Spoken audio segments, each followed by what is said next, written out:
I don't know. The video cut off, so I finished cooking breakfast for my grandson, and I figured I'd come in here and finish it up. Okay, so we're in the new house, and like I said, he found a new way to punish me. There was this closet in the hallway with a,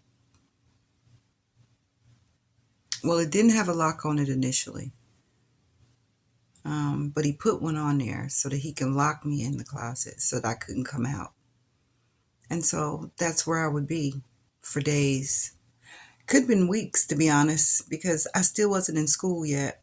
And I'd be in there for so long that I didn't remember how long I've been in there.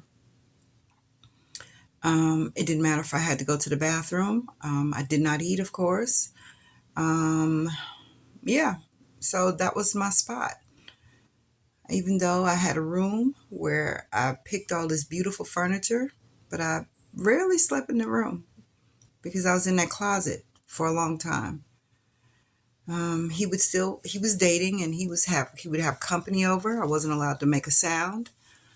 And this one particular day, this woman was in the house, and they were getting closer and closer. They were talking in the living room for a minute, but then they getting closer and closer to the closet door, and I just kept hearing her say, "Where is she? Where is she? Where is she? I don't want to. Where is she?" She wouldn't let it go. I could hear the keys. And he opens the closet door, and she sees me, and she is furious. She's furious. She is going off. She takes me out of that closet. I was a mess. I was a mess. And it was so hard for me to stand up because I'd been like in this little, crouch, with your legs up position for so long that when she tried to get me up, oh God, it hurt so bad. But yeah, she got me out of that closet. She cussed him out, and he was just standing there looking like a little kid, like he didn't know, what to do. She took me with her. She cleaned me up. I'm gonna have to call her today. I haven't spoken to her in a while. Her daughter and I were best friends for years. She's passed away now. Orly Richardson, she's the one that got me out that closet. I can remember seeing her as if it was yesterday.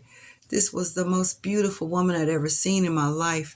It was weird because I had been in that closet for so long. So, when you're in a dark spot for a while, and then the light actually just comes on, it's like so bright, and I'm just looking, and I'm looking, and all I could see was this beautiful, beautiful brown caramel type beautiful woman, beautiful hair. She was just gorgeous. She was like an angel. That's how I looked at her. I looked at her like an angel. She was so beautiful, and she took me out of that closet, and she cleaned me up. She took me home with her.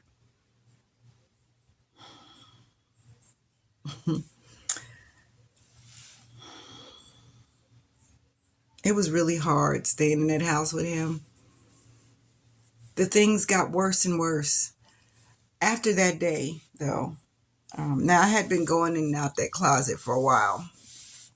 But after that day, she came and got me out that closet, and she told him, "I better not ever come over here and she's in that closet again, because I will shoot you." And I knew she meant what she said, and he knew she meant it too.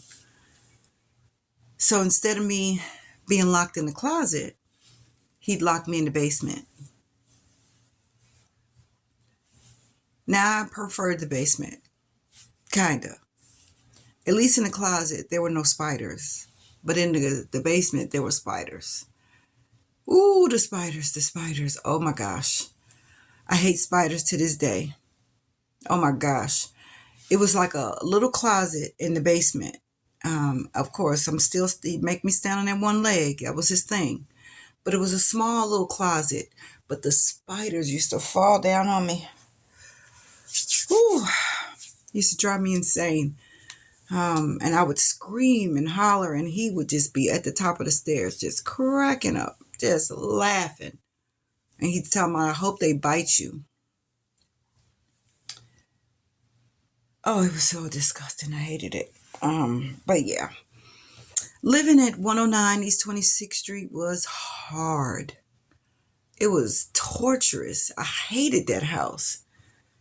Hated that house. I hated being around him. I hated him. I started hating him. So now I'm about to go to school. School 18. She told him that he better get me in school because she found out I wasn't going to school. So school 18 was where I went. That was rough. Now, mind you, I've not been around children for real. I just been around him, other adults that he was around. But him, you know, he. So going to school was rough. I didn't know how to handle children. I didn't know how to deal with children. I didn't know how to make friends. I didn't know how to talk to people. So I was just quiet. I just kind of stayed to myself. Living in living in New Jersey was different. Jersey and North Carolina, complete difference. Like I can remember one time he used to get a lot of newspapers. He liked to read. He'd get like 4 or 5 big stacks. Sunday papers were always huge. Always. They had sales papers and coupons and everything in it. Sunday papers were always huge. So I would have to go to the store and get his papers. I'm a little kid, so I'm walking with all of these papers.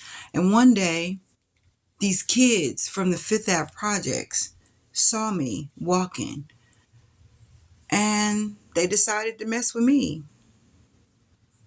And they just pushing me and shoving me, and I don't know what's going on because I'm from North Carolina. It's hey, how you doing? That's me.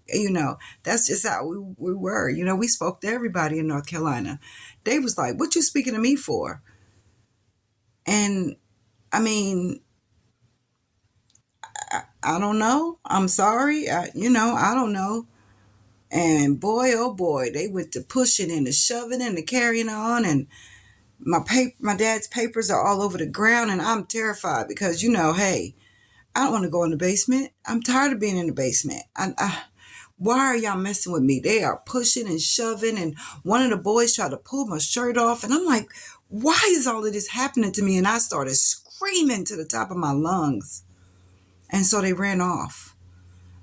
But apparently I was close enough to the house to where my dad heard me scream. And he comes outside and he comes running up the street and he sees his papers all over the ground and he asked me what happened. And can you believe it? This man went to go chase these people down for messing with me. Why is he doing that? You beat me up all the time. Do you actually care that other people are doing it? Like, that's weird. So I'm trying to get his papers up because I'm crying and I'm scared because now his papers are all over the ground, and I'm sure it's my fault because everything else is always my fault. Yeah, but that day he was really nice to me. He helped me get the papers up. He asked me if I was okay. He even had the nerve to try to wipe my tears.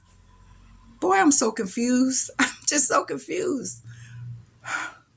What is this? Why are you being so nice? Like, really?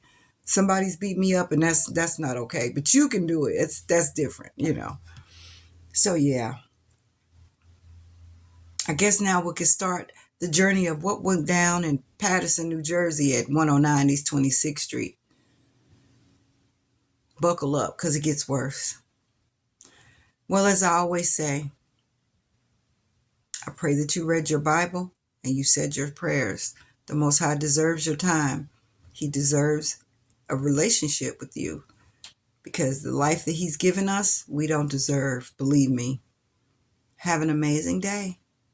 Shalom.